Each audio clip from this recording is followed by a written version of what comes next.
गयानासह Caribbean देशांच्या उन्नतीसाठी सर्वतोपरी मदत करायला भारत सज्ज असल्याचं पंतप्रधान नरेंद्र मोदी यांचं गयाना दौऱ्यात प्रतिपादन.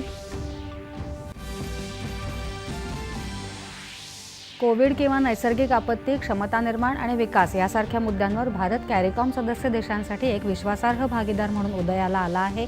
पंतप्रधान.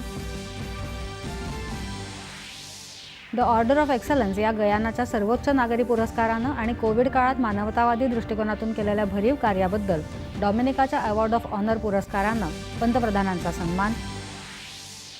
भारताचे नियंत्रक आणि महालेखापरीक्षक म्हणून नियुक्त झालेल्या के. संजय मूर्ती यांना राष्ट्रपती द्रौपदी मुर्मू यांनी दिली पदाची शपथ.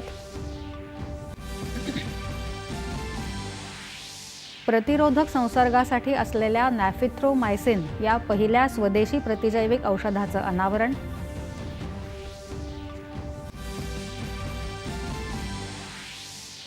कला क्षेत्रातल्या मान्यवरांच्या उपस्थितीत 55व्या इफ्फीचं गोव्यात दिमाखदार उद्घाटन.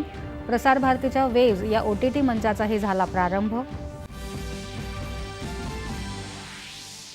राज्य विधानसभेच्या 288 जागांसाठी एकूण 65.2% मतदान.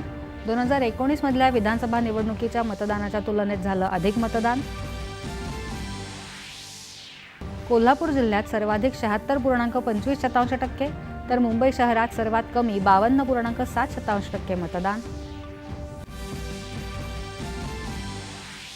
मतदानानंतर विविध सर्वेक्षण संस्थांनी केलेल्या एक्झिट पोल म्हणजेच मतदानोत्तर चाचण्यांमध्ये महायुती आणि महाविकास आघाडीत अटीतटीची लढाई होत असल्याचा अंदाज. आणि झारखंड विधानसभा निवडणुकीच्या दुसऱ्या टप्प्यात 68.45% मतदान. नमस्कार. एकच्या बातमीपत्रात मी जाई वैशंपायन आपलं स्वागत करते.